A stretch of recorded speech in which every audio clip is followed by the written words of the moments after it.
All right, folks, let's get going. First, we're going to do the seasoned rice. All right, I got some EVO here, extra virgin olive oil. Let's use about a tablespoon and a half of that. I'm going to let that get warm.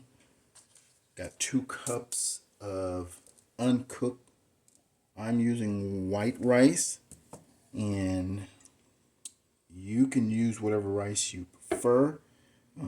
Most will cook the same. Brown rice usually take a little longer. You may need a little more broth with it. But yes, that's the great thing about making your own seasoned rice. It's very versatile.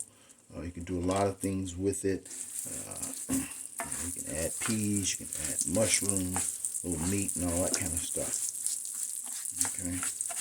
So, but right now, what I'm doing is getting this rice a little brown.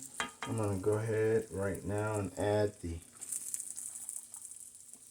green peppers. Okay, I got about a half a medium green pepper diced down. Okay, and a chopped onion, yellow onion.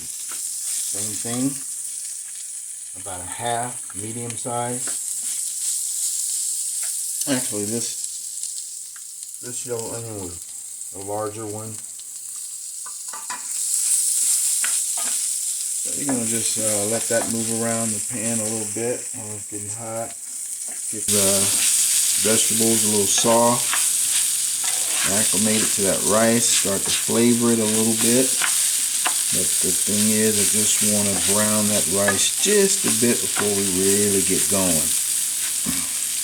Okay. Make sure we are tuned in.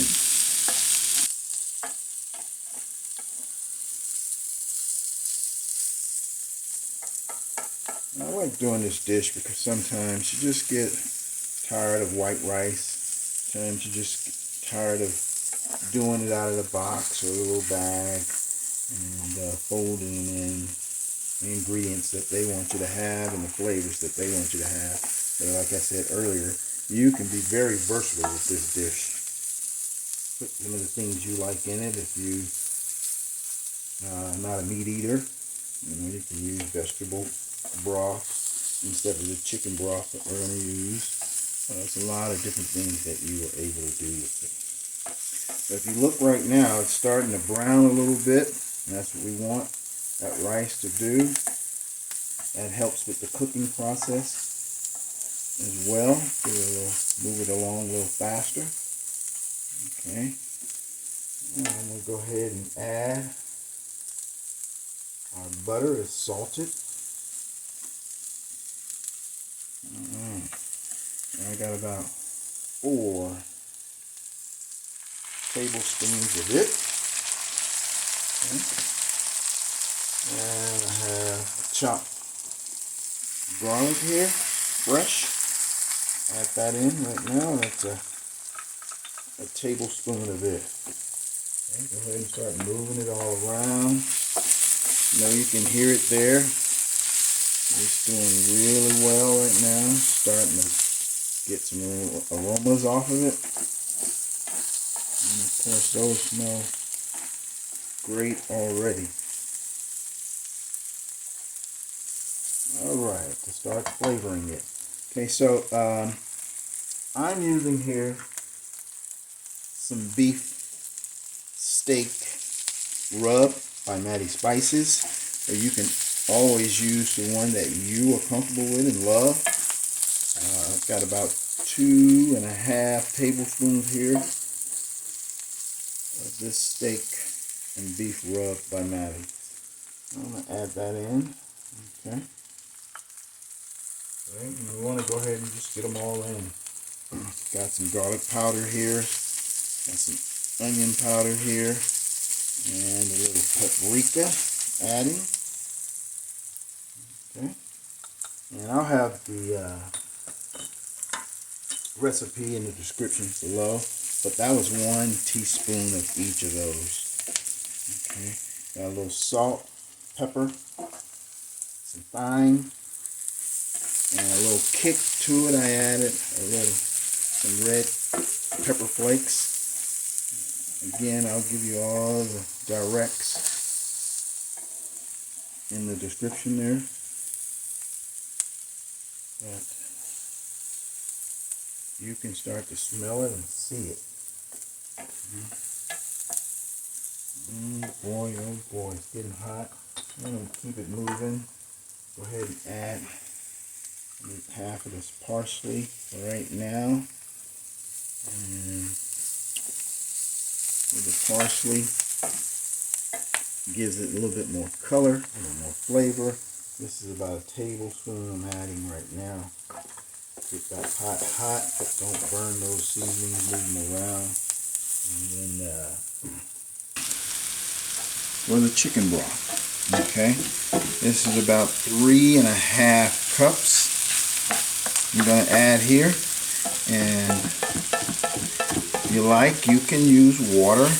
I prefer something flavored, like the broths, okay? And the chicken one is typically the better one. I think you can kind of hear that. It's starting to simmer like we want. Great, get all of that flavor in there. Okay, move that all around. And as soon as this starts to boil pretty good, I'm going to get a top on it, and then I'm going to reduce the heat to a simmer and let this go for about 15 to 20 minutes tops. And about that time, most of the liquids, if not all, should be evaporated. And this dish will be a wrap. But this is quick, it's easy, it's fun to make, and you and the family will love it. And like I said, it's very versatile.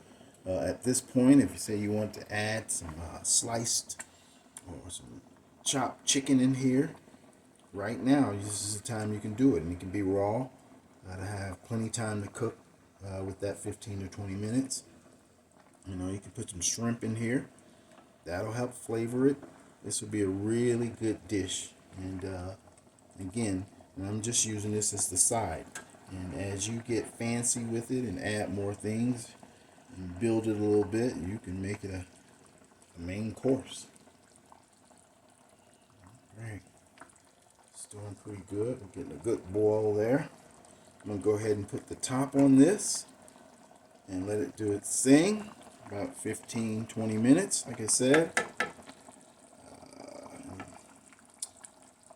Other than that, we'll do our TV magic, and when you come back, it'll be done. Okay, got that top there. Let's turn it on down.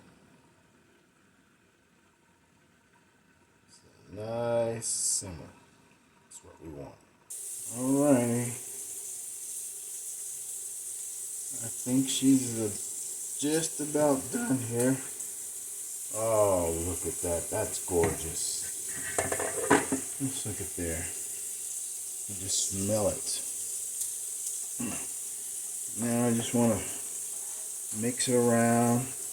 Get those vegetables in there. All those seasonings.